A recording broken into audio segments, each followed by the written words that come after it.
Амархан сайн байцгаана үзэгчдээ. Манай UBS телевиз Монголын мянганы сорилтын сонтой хамтран бэлтгэж байгаа. Өнөөдрөө сайхан маргааш цуврал нэвтрүүлгийн маань ээлж дугаар эхлэхэд бэлэн боллоо. За энэ удаад манай студид мэрэгжлийн боловсрол сургалтын үндэсний зөвлөлийн гишүүн, за үйлдвэр урлалын Политехник коллежийн захирал ноён Юра, за Монголын мянганы сорилтын сангийн мэрэгжлийн боловсрол сургалтын төслийн захирлын үүрэг гүйцэтгэгч ундрах нар хүрэлцэн ирээд байна. Та бүхэнд өнөөдрийн мэнд хүргэе.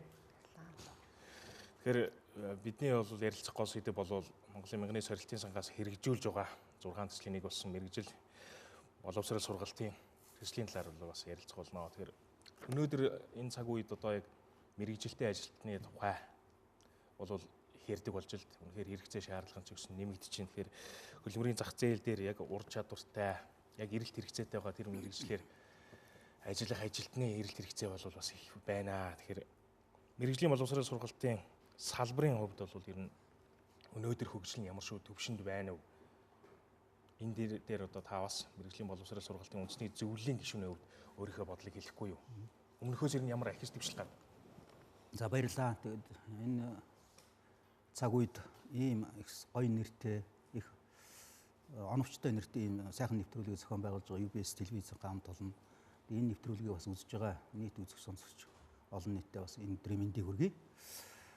Тэгэхээр энэ асуулт бол маш өргөн хүрээтэй асуулт юм аа. Тэгээд бүхэл бүтэн одоо энэ системийн тогтолцооны энэ асуудлын шинжилгээний тухай асуудлыг энэ цөөхөн минутанд ярихад төвхтэй. Гэлээ гэхдээ бас шинжилгээний холбогдлолтой ер нь үзэл хандлагын холбогдлолтой ямар их өөрчлөлт явагдаж байна уу гэдэг бас цөөн үгээр ч гэсэн би хариулахыг хичээе. Тэгэхээр саяхан Монгол Улсын шинжилгээний засгийн газар байгууллагадаа цөөхөн сар өнгөрч байна. Энэ хугацаанд хамгийн гол нэг одоо шинжилгээний мэрэгжлийн боловсрол сургалт хамаатай нэг шинжилгээ асуудал бол манайх одоо юу гэдгийг босрлын яамнаас хөдөлмөрийн яамд шилжиж очиж байна. За энэ юу гэсэн үг вэ? Зэрэг мэрэгжлийн боловсрол сургалтын өмнө тавигдж байгаа зорилго бол үндсэндээ цоош нэр авч үзэхээс аргагүй болж байна.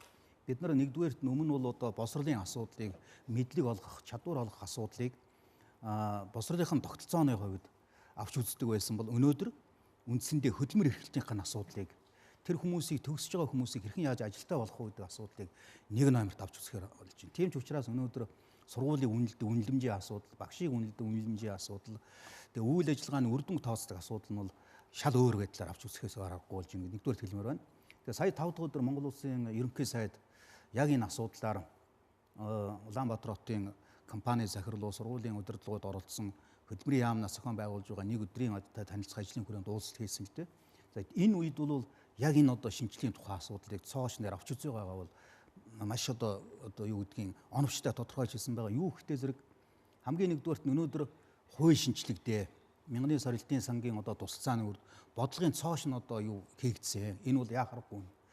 Хөрөнгө оруулалтын одоо цоош нь орчин бүрдлээ. Энийг бол мянганы сорилтын сангийн Америкийн одоо хөрөнгө оруулагчдын тусалцаатаар хийгдсэн маш том одоо өөрчлөлт. Энэ үгдийг өнөөдөр үйл ажиллагааны шинжил болж хувирах одоо зайлшгүй шаардлагатай. За энэ одоо сайхан тусалцааны үр дүнд энэ их хөрөнгө оруулалтын үр дүнд хүмүүсийн хандлага, өөрөөр хэлбэл мэрэгжлийн боловсрол сургалтанд ажиллаж байгаа хүмүүсийн хандлага, тэрний үр шимийг хүртэгчдийн хувьд цоош нь одоо тийм уур амьсгал бий болж байна. Ажил олгогчд маань мэрэгжлийн боловсрол сургалтыг өөр нүдээр хардаг болж байна. Тэнд суралцагчд маань одоо мэрэгжлийн боловсрол сургалтыг өөр байдлаар сонирхож эхэлж байна. Тэгэхээр энэ хүмүүст энэ аль төвшөндөө байгаа дээрээ дороо янз бүрийн төвшөнд мэрэгжлийн боловсрол сургалт хандж байгаа хандлагыг нь бид нар үйл ажиллагааны шинжил болж хувирах асуудал одоо маш хэрэгтэй байна. Үүнд л одоо энэ цаг үеийн гэдэг юм уу, энд ажиллаж байгаа хүмүүс, энийг одоо удирдах чиглүүлж байгаа, энэний үр шимийг хүртэж байгаа хүмүүс хамтраад энэ шинжилгээний засгийн газрын хугацаанд энэ 4 жилийн хугацаанд бид нар хиймээр байна. Энэ шинжилгээний одоо уур амьд юу гэдгийг суур нь бол тавигдсан. Бодлого бол одоо хуультай болчихсон. Үндэснийхээ одоо юу гэдгийг зөвлөлтэй болчихсон. Шинжилгээний үзэл баримтлал бол үндсэндээ бас хийгдчихсэн байгаа. Одоо бид нар энэ дээр л тулгуурлаад үйл ажиллагааныхаа шинжилгээг хийгээсэй гэж хийхийг л одоо зорж ажиллаж байна. Нэг үе бол бид нар мэрэгжлийн боловсрал одоо энэ сургалтын ач холбогдлыг ерөөсөө бүр орхицсан мартсан байлаа шүү дээ, тийм ээ. Мэрэгжлийн боловсролын сургалт олгодог тогтолцоо маань бараг байхгүй болчихсон.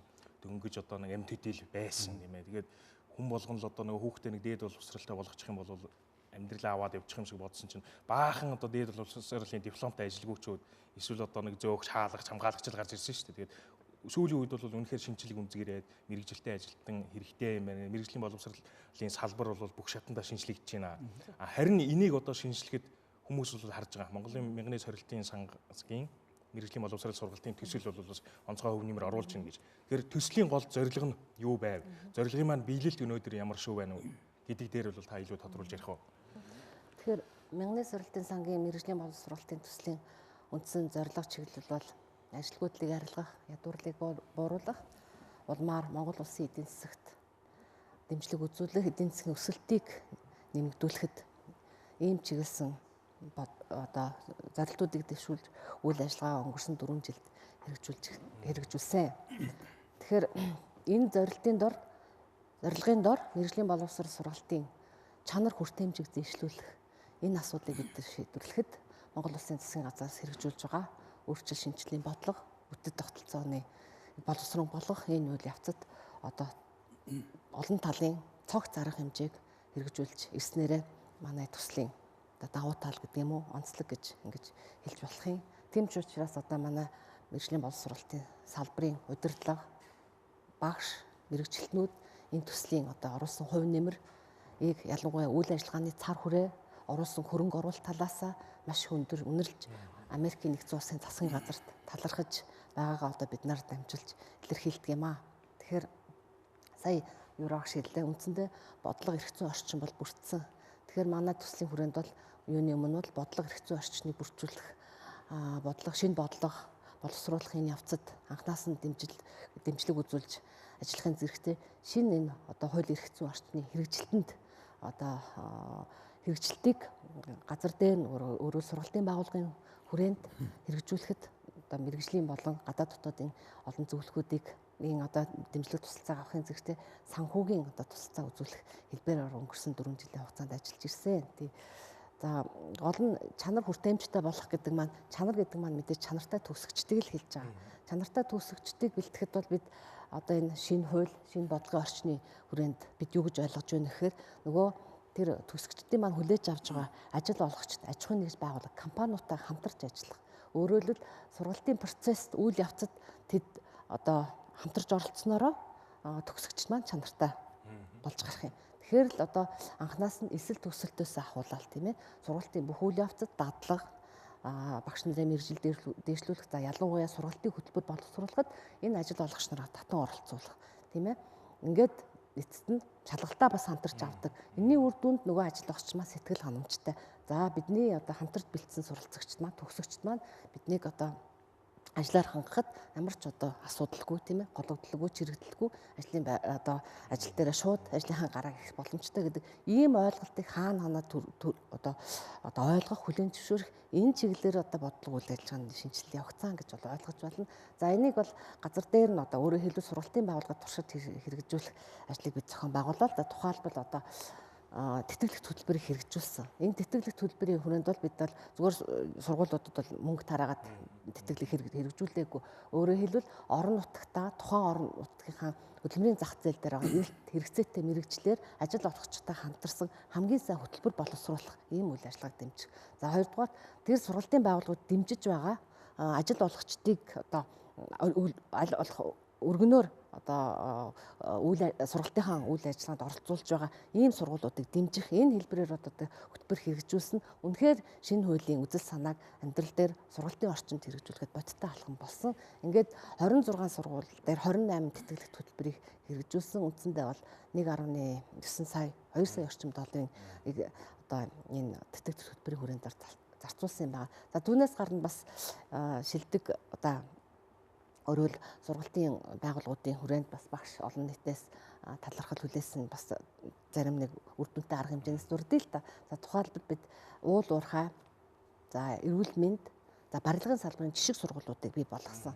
За жишг сургуулиудын хүрээнд бол хамгийн том хөрөнгө оруулалтыг хүлээж авч одоо тэднэрт нийлүүлсэн байгаа. За дунджаар яг хуу хамгийн бага одоо хөрөнгө оруулалт авсан сургууль бол 700 мянган $. За хамгийн одоо өндөр одоо хөрөнгө оруулалтыг авсан сургууль бол уул уурхайн сургууль ба 3.3 сая $. Хөрөнгө оруулалтыг бол одоо тэнд хэрэгжүүлсэн. За түүнээс гадна бид бүсийн арга зүйн төвүүдийг бэхжүүлэх, багш нараа чадварчуулах юм одоо үйл ажиллагаа хэрэгжүүлж байна. За салбарын хэмжээнд анхны мэдээлэл арга зүйн үндэсний төвийг бий болгосон. Мэдээлэл арга зүйн үндэсний төв нь бол одоо энэ багш нарын мэрэгжил боловсрыг дээшлүүлэх, арга зүйг сайжруулах, за ялангуяа хэрэгцээтэй мэдээлэлээр багш одоо удирдлагуудыг бол хангах, за бүсийн арга зүйн төвтэйг өндөр хүчин задалтай сүлжээгээр холбогдох, мэдээлэл багш нарын сургах арга зүйг боловсруулахад хамтарч ажиллах, за дээр нь одоо олон улсын цахим номын сантай холбогдох, дээр нь одоо сургалтын шинэ хэлбэр болох зайны сургалт буюу онлайн сургалтаар багш нарын мэрэгжил дэвшлүүл ийм сайхан боломжуудыг бол бүрдүүлсэн байгаа.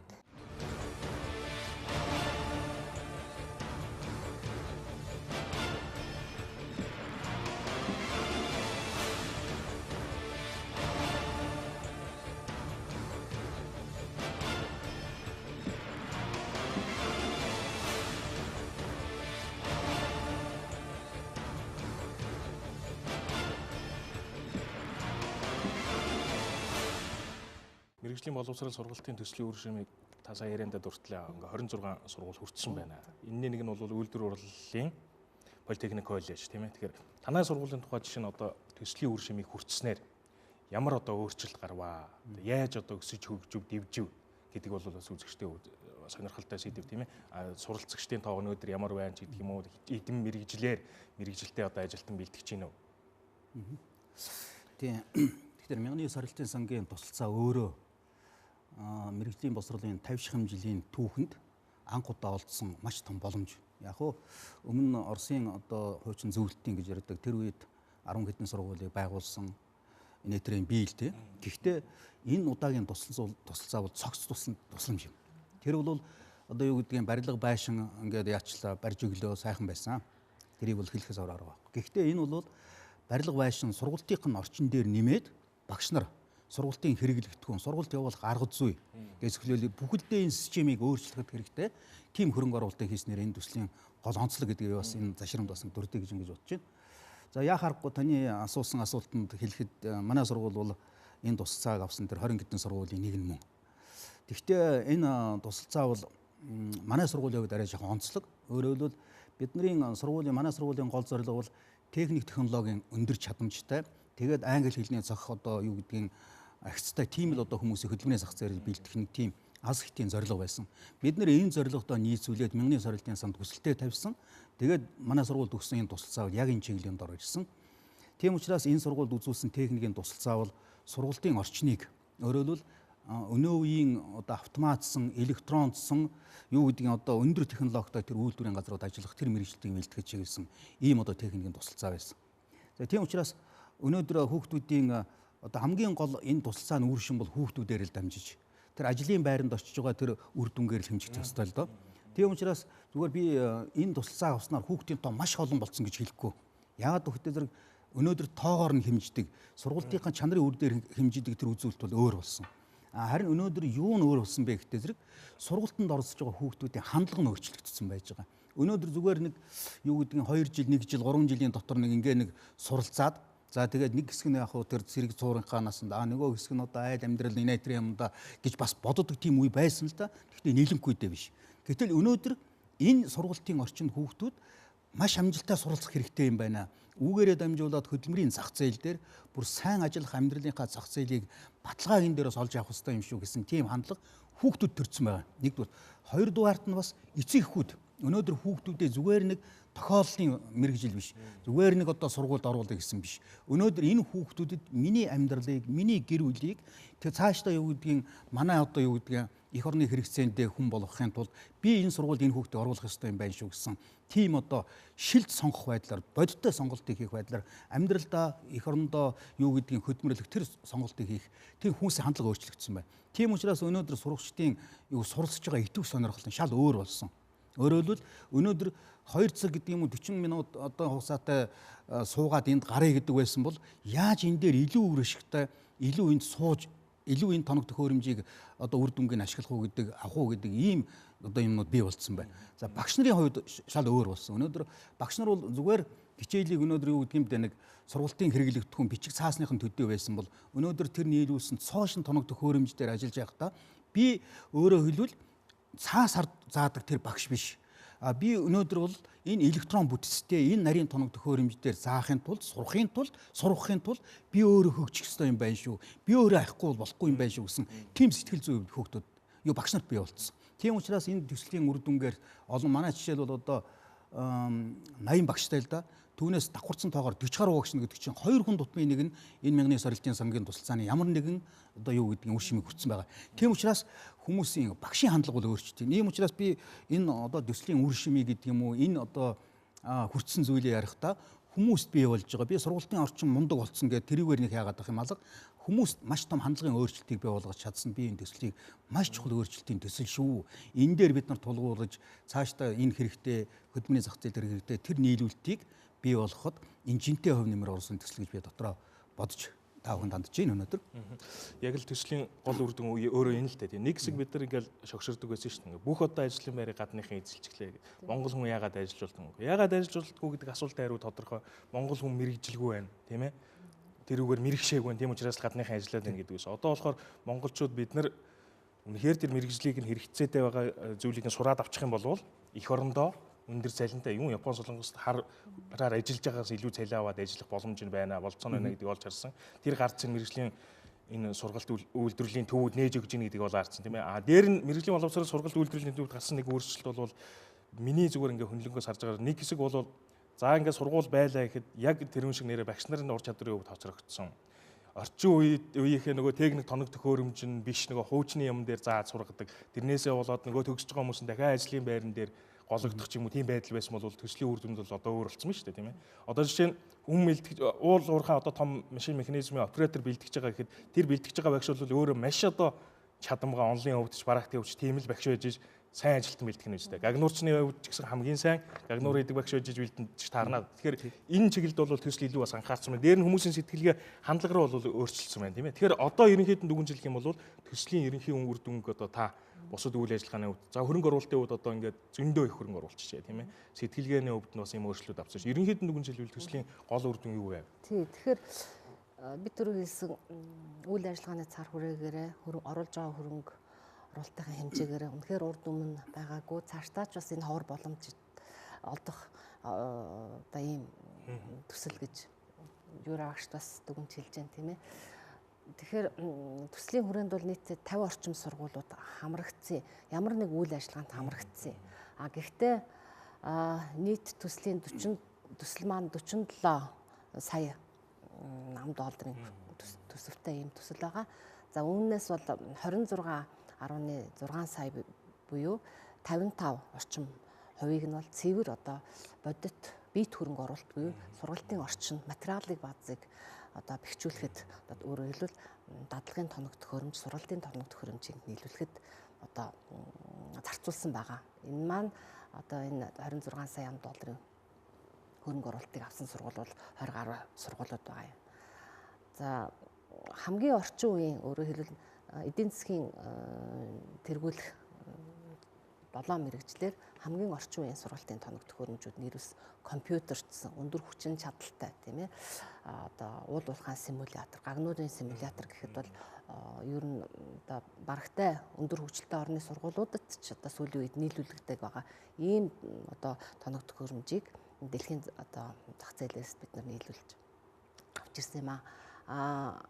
5-аас 10 жилийн хугацаанд энэ бол одоо өөрийнхөө одоо юг хүчин чадлыг бол алдахгүй гэж манай мэрэгчднүүд бол тооцоолж байгаа.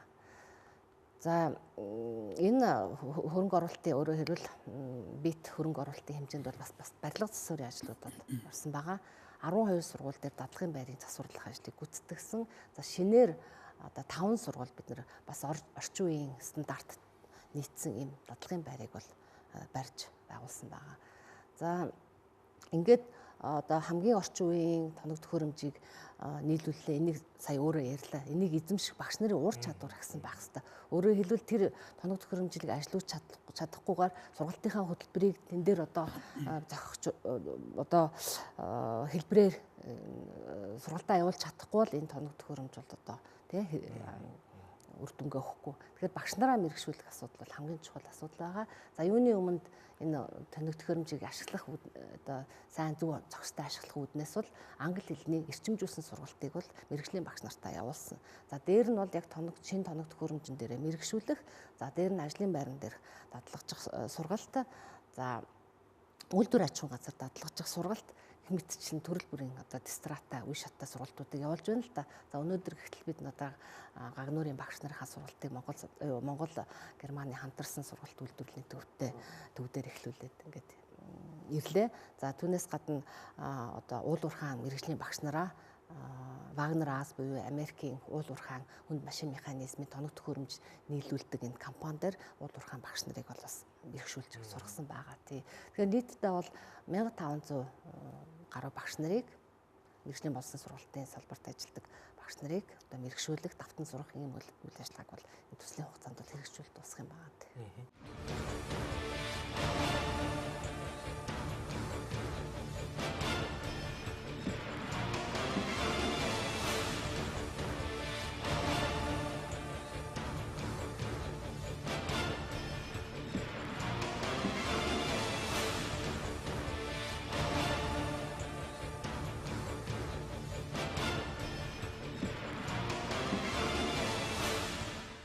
Өнөөдөр танай одоо үйлдвэрлэл урлалын политехник коллежид эзэхэд одоо ямар шалгуураар бас авч байна вэ? Зүгээр нэг одоо орон гисүн үнийг бол бас аваад ээж болохгүй шүү дээ. Үнэхээр цаашдаа мэрэгчлэрээ ажиллах хүс сонирхол наазах нь байх хэрэгтэй тийм ээ. Нэгдүгээр тэрийг асуу. Хоёрдугаар төгсөж гарч байгаа хүмүүсийн маань хөдөлмөр эрхлэлт ямар төвшөнд байна вэ? Ямар ажлын байран дээр очиж байна вэ?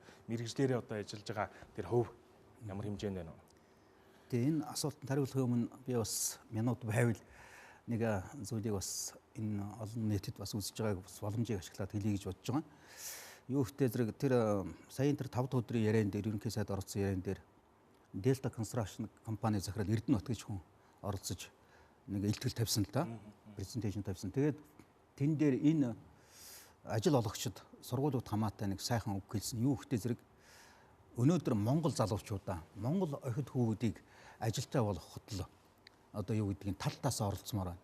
Өнөөдөр юу гэдгийг гадны ажил хүчинд дулдагдсан, гадны одоо ажил хүчний оролцсон тим одоо зүйлээс айл болгоод татгалзмаар байна.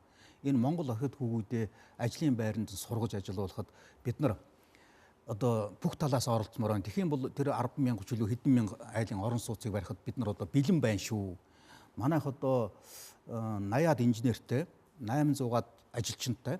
Тэгэхэд бид нар одоо 40 мянган айлын орон сууцыг бид нар зөвхөн өөрийнхөө хүчээр одоо барих болцоотой байна. Би гаднаас нэг ч хятад ажилчин авч ажилдуулдаггүй. Зөвхөн цэвэр Монгол ажилчдынхаа хүчин тулгуурлаж явдаг гэж ингэж хэлж ирсэн. Тэгэхээр энэ боломж юу гэсэн үг вэ зэрэг тэр хүний тэр сайхан одоо үг бол нийт монголчууд, нийт одоо ажил олгогчдын хувьд байгаасаа гэж би шин сэтгэлээс хүсмээр байгаа. Тэхийн тулд бид нар мэрэгжлийн сургуулиуд бас хариу одоо үзүүлэх ёстой л доо. Зүгээр тэднүүд авч ажиллахын гинлээгээд авч ажиллуулахын гинлээгээ сууж болохгүй. Бид нар хамгийн нэгдүгээрт нь төлөвшөлтөө зөв хандлагатай, зөв хөгжилтэй бүтээч хүмүүсийг одоо гаргамаар байна. Өнөөдөр мэрэгжлийн ур чадвартайгаас илүү хандлага нь зөв байх тэр хүмүүс хэрэгтэй байна. Өнөөдөр ажил тасдаггүй хүн хэрэгтэй байна. Өнөөдөр юу гэдгийг хөдөлмөрийн бүтээн сайдаг хүн хэрэг, цагийг сайн барилддаг тийм хүн хэрэгтэй байна л да. Тийм учраас тэр одоо юу гэдгийг техник ур чадвараас илүү мэрэгжлийн сургуулиуд ерөнхий ур чадвар гэсэн тэр чадвар маш хэрэгтэй байгаа. Би дашрамд бас сургуулиуд маань үзэх байх гэж бодож байна. Одоо хэлхийг хүсэж байна. Сургалтын агуулгыг бид нар тэгж өөрчлөмөр байна. Тэгхийн бол манай ажил олгогчид бид нар хамтарч ажилламаар тэр өргөн болцоо нээгдэнэ гэж ингэж бодож байна. За яг манай сургуулийн хувьд бол жоохон онцлогтой. Өөрөөр хэлбэл энэ сургуулийн чинь гол одоо суурь нь хуучин нийт ах үйлчлэгээний суурьтай. Тийм сургууль хүн амын үйлчлэгээ. Би харин дашрамд нэг зүйлийг хэлэхэд өнөөдөр үйлдвэрлэл гэж явж байна. Гэтэл магадгүй 5 жилийн 10 жилийн дараа хүнийхээ хүн чиглэсэн үйлчлэг хэрэгтэй юм байна шүү гэдэг төр олж харах байх гэж ингэж бодож байгаа. Өнөөдөр үйлдвэрлэл дээр газрынхаа баялаг дээр тулгуурсан үйлдвэрлэлээс илүү хүнийхээ тарих толгойд хүн чиглэсэн тийм Монгол улс тэр нь тулгуурсан хөгжил явагдана. Тийм учраас би цаг алдалгүй Монгол хүндээ чиглэсэн тэр үйлчлэгийг тэр хамгийн сайхан тэр боломжийг нь хүмүүст олгох хэрэгтэй. Тэр нь энэ мэрэгжлийн сургуулийн үүрэг орол маш их гэж ингэж дотроо боддог. Тийм учраас өнөөдөр манай бэлдэж байгаа энэ мэрэгжлийн сургуулиудын маань ихэнх аж ахуйн одоо байгууллагууд бүгд төвчлөгдчихсөн. Тэр хувийн байгууллагуудтай бид нар зогсож ажиллах хэрэгтэй. Тэр хувийн байгууллагуудын боломжийг сургуульд авч ажиллах хэрэгтэй болж байгаа. Тийм учраас төгсөгчдийн маань ихэнх нь дийлэн голонх нь өөрөө өөртөө ажлын байр бий болгодог. Тийм ч учраас Мянганы сорилтын сангийн тусалцааны тэтгэлэгдэх хөтөлбөрөөр би энэ дашрамд хэлэхэд Мянганы сорилтын сан маань энэ техник мэргэжлийн боловсролын төсөл маань Монголд цоошин нэг төслийн уур амьсгалыг бий болгосон. Энэ яг зэрэг уралдаан тэтгэлэг хөтөлбөр. Тэр нэг яриад байдаг нөгөө нэг наан цаана болж тэтгэлгийг ингээ төслийг авчдаг гэж юм байхгүй. Төсөл шалгаруулалтын үр дүн дээр бид нар өөрснөө төсөл хийгээд Мянганы сорилтын сангийн мэргэжлийн баг шалгаруулаад төслийг авсан. Тэгээ манай хүүхдүүдийн дийлэн колонх нөгөө өөртөө ажлын байр болгодог. Баг ч гэсэн өөрснөө одоо жишээлбэл саяын төгсөж байгаа одоо юу гэдгийг ангийн өсний мэргэжлийн 20 хэдэн хүүхдээс нэг хүүхэд 3 одоо ажилчинтай салон байгуулсан байна л да. Тэгээд тэр салонд өөрийнхөө төгсөж байгаа хүүхдээс авч ажиллуулж байна л да. Тэгээд яг эцэгхэн ч тулсан баг хүүхдэнд зориг гаргасан. Тэгэхээр би тийм чадамжтай бол төгсөж байгаа тэр хүүхдүүд баярлахаас өөр арга байхгүй. Тийм учраас өнөөдөр Монгол хүмүүсийг төр маань бүгдийг ажилтаа болгоно гэж амлахаасаа илүү бүгдийг ажилтаа болгох боломжийг л олгомоор байгаа. Боломж нь хэрэгтэй байна. Тэгэх юм бол Монгол хүмүүс өөрөө өнөөдөр хин нэгнээс ажил гуйхгүй, хин нэгэн ажил олгогчийг царай харахгүйгээр өөрөө амьдрал авах тийм сайхан боломж байгаа. Тийм учраас мэрэгжлийн сургуулиуд маань ч гэсэн тэр ажил олгогчийг тэгж төртөйгөө хамтраад энэ одоо зохицуултыг хамтраад өөртөө ажлын байр болгодог. Амьдралаа хинээс залгалгүй аваа явдаг тэр боломжийг нь хүүхдүүд ч олох хэрэгтэй, сургуульч олох хэрэгтэй. Энэ сайхан одоо юу гэдгийг боломжийг олгосныг нь тэр бид нар хамтраад хийх юм бол энэ бодолцоо байна гэж ингэж бодож байна. Хөтөлбөрийн агуулга гэсэн дээр би ганц зүйл нэмэж хэлчихгүй. Тэгэхээр үнэхээр өнөөдөр өнөөгийн хөдөлмөрийн зах зээлийн эрэлт хэрэгцээ нийцсэн одоо сургалтын хөтөлбөр агуулгыг сайжруулах юм цаг хугацаа бол одоо ирээд байгаа. За энэ гол нь хөтөлбөрийг боловсруулахад, мэргэжлийн стандартыг боловсруулахад дөрөв чи ярьсан нөгөө аж ахуйн нэгж байгууллага, ажил олгогч маань хамтраад энийг боловсруулах юм бол үнэхээр хөдөлмөрийн зах зээл дээр одоо хэрэгцээтэй ийм мэргэжлэр мэрэгчнүүдэд бэлдээд эргээд ажил олгогч маань ямар ч одоо юугүй одоо гомдлгүй, хил амгүй хамтран боловсруулсан хөтөлбөрийнхаа хүрээнд хамтран боловсруулсан стандартынхаа одоо хүрээнд суралцагчдаа одоо төгсөгчдөө бэлтгэж гаргаж байгаа учраас энэ их чухал юм байна л да. Энэ тогтолцоороо бид шилжээд өөрөөр хэлбэл чадамжид суралцсан сургалтын тогтолцоог бүрдүүлэх гэж ярьж байгаа. Энэ лөө шилжихүүл явцад бол бид бас идэвхтэй хамтарч ажиллаж засгийн газрын одоо холбогдох байгууллагуудаа дэмжлэх хөтөлбөрч хэлээр ажиллаж ирсэн. За одоо ялангуяа өнгөрсөн хугацаанд олон улсын стандарт жишгт нийцсэн чадамжид суурилсан 28 хөтөлбөр мөн энэ 28 хөтөлбөрийн хүрээнд мэргэжлийн стандартуудыг боловсруулж одоо бид холбогдох төрийн байгууллага одоо мэргэжлийн газруудаа хүлээлгэж өгсөн байгаа тийм. За энийг боловсруулахад явж яг түрүүний хэлсэн нөгөө л мэргэжлийн асоциац нөгөө л одоо ажил олгогч инженер техникүүдээ бүгдийг нь одоо сургалтын хөтөлбөр боловсруулах явцад оролцуулж хамтарч ажиллаад тэдний зөвлөмж тэдний заавартай сургалтынхаа хөтөлбөр стандартуудыг бол боловсруулж гаргасан байгаа тийм. За бидний ярилцах хугацаас өндөрлөх тийшээ болж нэг зүйлийг бол бас асуухгүй ажиллахгүй. Өмнө нь ер нь төсөл гээл тэгэхээр монголчууд их буруу ойлголт болсон байсан. Яаж нэг төсөлд хамрагдах вэ? Тэгэл төсөл дуусаад паг те үйл ажиллагаа. Монголын мянганы сорилтын сангийн энэ 6 төсөл бол бүр төр төрөл их загвар болж байгаа гэж би ойлгож байгаа. Одоо шинэ агаарын бохирдолтой яаж тэмцэж их ёстой юм. За төсөл дуслаач гэсэн цаашдаа яаж явж явах юм. Эрүүл мэндийн боловсролын төсөл, эрүүл мэндийн төсөл дээр нь яах ёстой юм ч гэдэг юм уу, тийм ээ.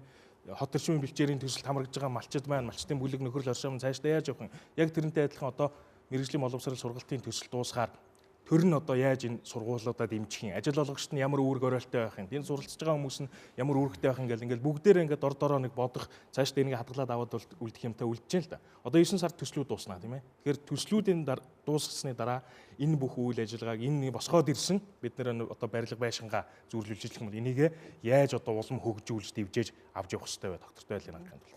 Тэгээ энэ маш чухал мянганы сорилтын мэргэжлийн боловсролын сургалтын төсөл одоо 5 дахь жил рүү орж байна. Ингээд 13 оны 9 сарын 17-нд манай төсөл бол дуснаа.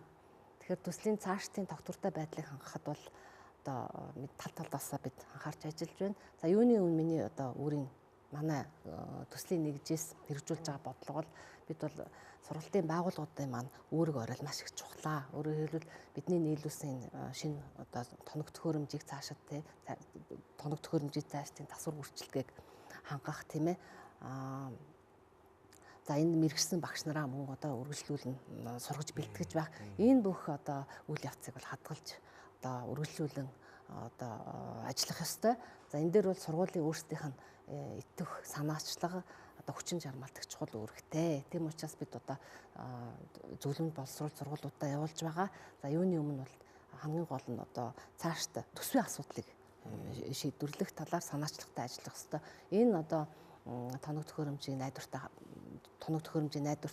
баталгааг хангах, засвар үйлчлэгийг хангаж явахд бол төсөв хөрөнгө хэрэгтэй. Тийм учраас эртнээс төсөө боловсруулад одоо хөдөлмөрийн яам, сангийн яам холбогдох газруудад тавиад байх юм бол манай улсын эдийн засаг өссөн бас тодорхой одоо төсөв хөрөнгөтэй мөнгөтэй болж байгаа гэж ингэж байгаа учраас бид бол энэ дээр бол бас санаа зовох зүйлгүй байгаамаа. Гэтэ санаачлах их чухал. За түүнээс гадна мэдээж мэргэжлийн боловсрол салбарын удирдах дээд байгууллага, манай хөдөлмөрийн яам, за бусад одоо бодлогын дээд байгууллага үндэсний зүгээс одоо энэ одоо оруулсан хөрөнгө оруулалтанд цаашаад анхаарал тавих, энийг үргэлжлүүлж явах тал дээр одоо хүчин чармаат гаргаж ажиллах хэрэгтэй гэж ингэж үзэж байгаа. За түүнээс гадна донор байгууллагууд одоо түншлэгч байгууллагууд маш их сонирхож олон төслүүд орж ирж байна. Төрөөчөөс одоо Германы хөгжлийн агентлагийн олон улсын хөгжлийн агентлагийн төсөлд эхэлсэн байж байгаа, Швейцарын төсөл бас эхэлсэн байж байгаа.